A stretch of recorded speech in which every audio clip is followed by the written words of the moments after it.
Hi, doctor. How are you today? I'm fine, good, thank you. How are you? Oh, well, thank you. Yes. So, first and foremost, before we get into details, can you All right. explain what is a sensory hearing loss and how does it happen for a human being? We have two different types of hearing loss. One is conductive hearing loss, and the other one is sensory neural hearing loss. So, the conductive hearing loss is where there is an infection or there is a blockage in the outer part of the ear. That's what we see.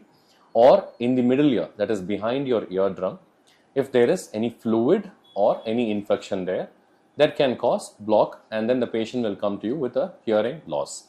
The sensory neural hearing loss is the other type where this involves the inner ear, which connects to the brain.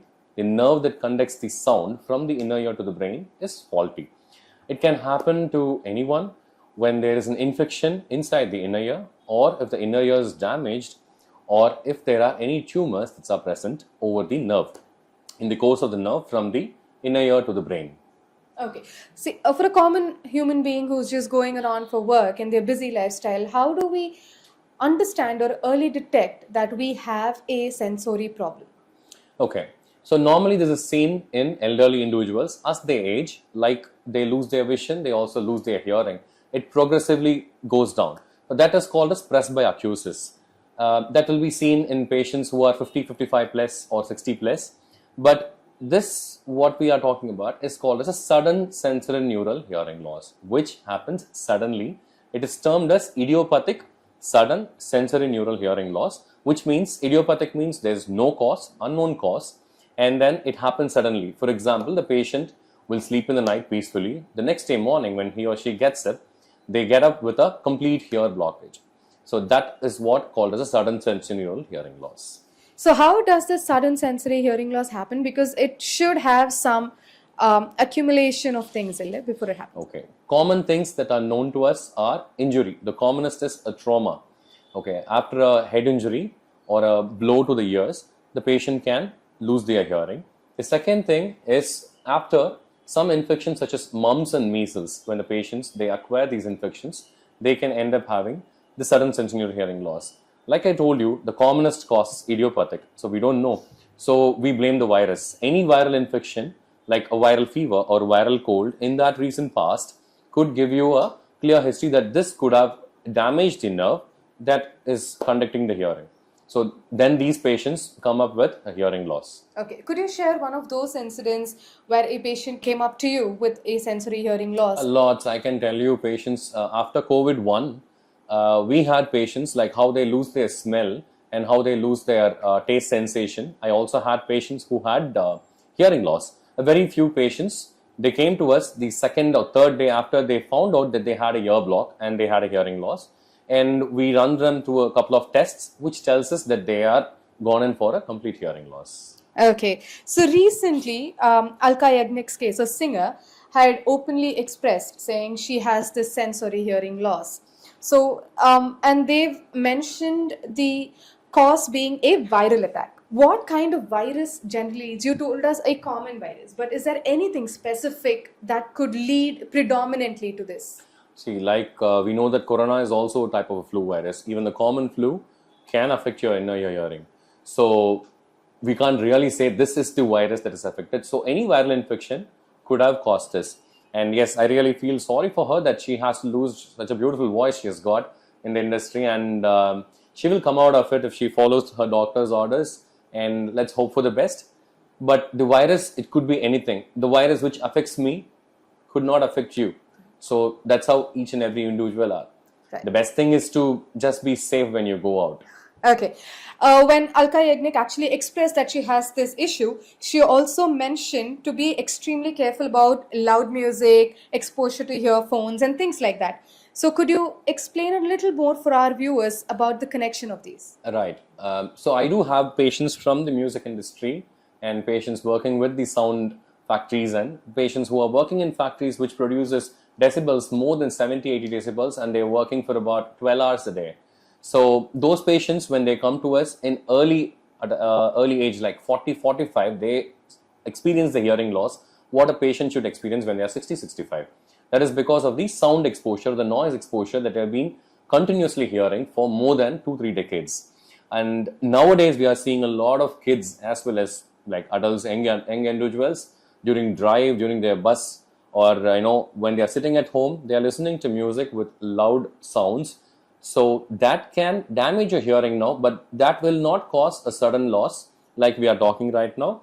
But that is a progressive hearing loss. Slowly over the time, maybe a few years later, we might see mild hearing loss in these people. Okay. Like we were talking, exposure to loud music on a continuous period could cause a hearing loss. So, when we see generally technicians or musicians are forever exposed to it because it comes as a part of their job. So, what are the things that they could do in order to keep themselves a tad bit safe or at least push this to the later part? We can say that yes, that's their profession. They can't come out of it. They have to be surrounded by speakers. They have to use their earphones always. The best thing I would tell them is half an hour, listen to that, take a break for 10 minutes, get out of the place, get some fresh air, then go back inside and again do your work. Like, so that you are giving your nerves some time for regeneration and it's not continuously getting hit by the loud sounds that you are exposed to. All right. Generally, what are the treatment options that are available for the sensory hearing loss? Okay. The minute the patient walks into our office and he tells he's not able to hear, we first examine the ear with the help of a device called as an otoscope. So that shows us if there is presence of wax, any dirt, fungal infections, if there is a perforation in the eardrum. All these things we have to rule out before judging the patient that this patient is a case of a sensorineural hearing loss. Once we do a couple of tests with a tuning fork and we find out this is a sensorineural loss, we then subject them to a test called as a pure tone audiometry. That is to check whether how much of hearing loss a patient has and what type of hearing loss is it. Is it a conductive one or a sensorineural one? And that is the first thing. That's the investigation that we will do. The treatment part we go for it is as soon as the patient comes, start them on steroids. In case patients with diabetic, consult with their diabetician, and then we can taper the dose and give them so that oral steroids can be given first. If it's not working, admit the patient, give them injectable steroids. If that's not working, the new form we have is intratympanic steroid injection. That means we directly inject the steroid through a small hole which we make into the eardrum, which is done in office procedure. And then we inject about because the space is only 0.2 to 0.5 ml, so around 0.5 ml we'll inject inside. That will seep in through the natural passages that's between the middle ear and the inner ear, and it will go to the inner ear. The idea behind it is just that there is some inflammation of the nerve there and the inner ear mechanics. So this steroid helps in reduction of these inflammation, thereby giving a great relief. And we have a lot of patients who have improved with one of these forms. Okay. So, yeah. Sounds great. Until which degree of the hearing loss can it be reversed, as in at least to an extent where they're normal or leading a normal life? Okay. So there are different grades of hearing loss, I would say. One is mild, the next one is moderate, the next one is severe, and the last one is profound. So if the patient comes to us and we do an audiometry, we find if it's a mild or a moderate case, there's a high chance that they recover quickly. Okay. In cases of severe, if they are lucky enough, if it's a young patient, starting the treatment within 48 to 72 hours of exposure of the virus or the unknown cause, and they come to us, we start the treatment. And in a profound case, it's very, very difficult to get back the hearing. And even if they get back, they will not get back the 100% hearing what they have lost. It will be around 40-50% maximum.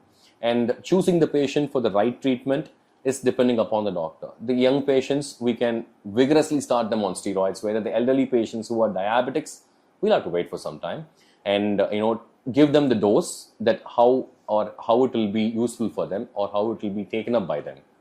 Okay, generally a pattern with human beings is that we don't visit a doctor, which is bad. As soon as we figure out there is a problem in us, we're like, okay, it'll be all right, we'll be fine, just a week, we'll be fine. And we tend to push the doctor visit for quite a while. So you were just mentioning 48 to 72 hours, if they're able to come, we would be able to reverse it as much as possible. Exactly.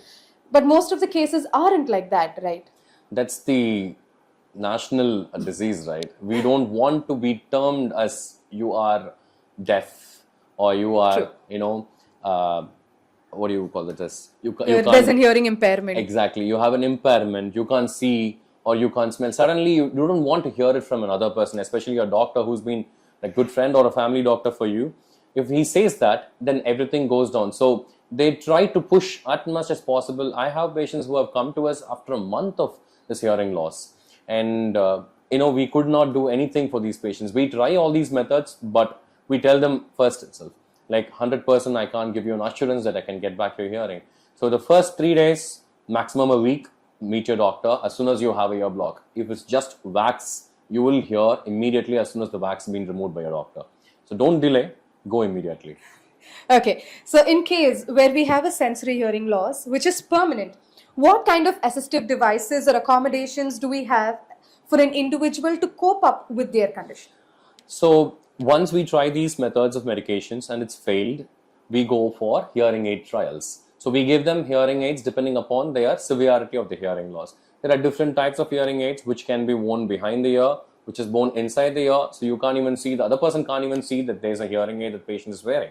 So we have high-level hearing aids recently, and which has Bluetooth compatibility, everything is there, your phone can be connected. If these fails, then we can go opt for a surgical procedure called as cochlear implantation. That is normally done.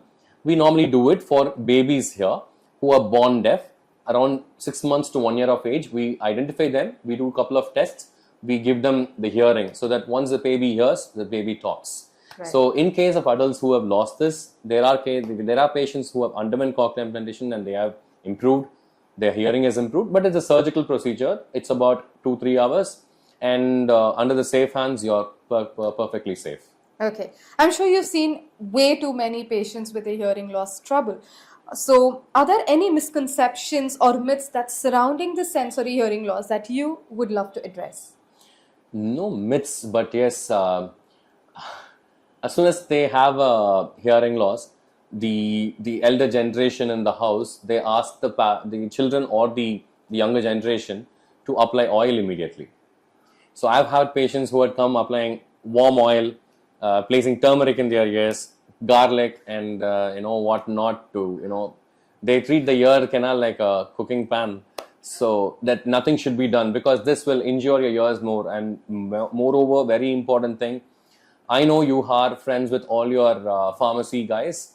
They are good, but do not immediately buy any ear drop and instill inside your ears. Some of these medications are toxic to your ears that can also cause hearing loss later or can cause any fungal infection. So please visit your doctor before instilling any ear drops or putting earbuds inside your ears. Okay. As a doctor, would you like to say something? I wouldn't call it an advice, but would you like to say something to people who are actually experiencing the sensory hearing loss at this point? Maybe they recovered 50% or not recovered. Is there something? Okay. So people who have recovered but still they have a hearing loss, I would advise those people to go for a hearing aid trial, see how it works, and use your hearing aids like how you use your spectacles. Don't feel bad that you're using some device to hear. This is for your own hearing. If you don't do this, your hearing will diminish very quickly. It's like if you don't wear spectacles for your corrective vision, your vision is going to diminish. The same way the hearing nerve is also going to affect it. If you're going to keep on hearing the loud sounds again and again and again without a hearing aid. So I would advise them to go for a hearing aid. The people who have not completely recovered, I would advise them to immediately visit their ENT surgeon to check for any other problem, any other causes of this hearing loss. See, sometimes we said it's sudden. Like I told you, there could be a small tumor which could have just become big in size, or something would have burst that causes compression over the hearing nerve. So doing an MRI scan in those cases, we'll find out that there is some problem happening between the inner ear and the brain. So correcting that might get back your hearing also. So all these are corrective measures or investigative methods to find out why, what happened where. Okay. And if it is okay to say, because all of us, the first thing we would want to know as a common man before stepping into a hospital or to visit a doctor, how much would I have to shell out for the entire process? Because I think it is a very psychological thing. Oh, should I have to shell out loud? Do I have a saving and all that? That's the first thing that hits us when we go for a treatment. Okay, India is in one way like we are lucky that we can see the doctor the next day or the same day. So true. Within an hour, and this is an emergency. Your ENT surgeon treats this as an emergency, like how we have patients coming with a nasal bleeding or a foreign body. This is also the same way we treat them as emergency. We immediately admit them in case if we need to administer steroid injections. And this is not a very costly treatment, trust me. You might need to just pay for the consultation and for the medicines if it's oral. And for hospitalization, for the room rent, depends upon each and every hospital. You want a 7-star experience, you go to a 7-star rated hospital, and this can be done in any hospital. Right, I get that. So I think this thing of the sensory hearing loss, Alka Yagnik actually brought it to light, wherein most of us didn't even know that something like this existed, because we have so many so many other things to do in life, and all that we know is a COVID or a fever or a cold in general. Or maybe we know diabetics or a heart problem. So how important do you think as a doctor it is to raise an awareness about the sensory hearing loss and its potential causes? Yes. So like I told, if you have had an infection, or even mumps and measles, recently we're also seeing a rise in the mumps infection recently. And we also saw a lot of viral infection, maybe the resurge of COVID, but not very severe like what we had last few years. And these kind of infections can affect any of the nerves, like we spoke, like your smell or your taste or your hearing nerve. And if you had a fever, if you had an infection, and immediately if you had hearing loss, do not wait for more than 24 hours. Visit the nearby hospital. If there's an ENT surgeon, well and good. He will look into your ears and tell you what your problem is, and immediately go for an audiological testing. That will tell us what to be done. And how to prevent it.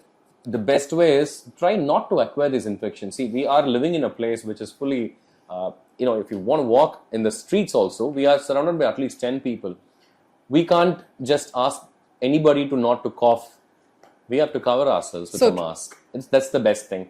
And for people working in the industry, I would advise them when they go for a concert, when they go for any other programs apart from theirs, they can use earmuffs, they can use noise cancellation, earpods. That will save their hearing for some time. And while also recording for music, or while sitting in a concert and performing in a concert, the best way is to take breaks between each and every song so that you regenerate and come back.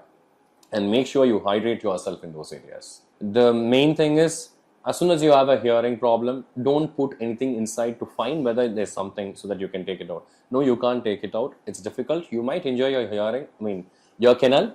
You might injure your eardrum, resulting in a hearing loss. In those cases, we have to go for a surgery. So don't put anything.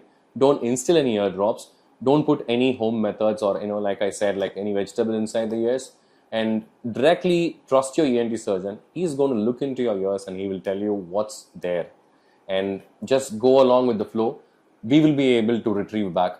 And protection, like how we protect our eyes, protecting the ears is very important. When you're going in a place where there's too loudness, please use earmuffs. It's available everywhere in Amazon and everything.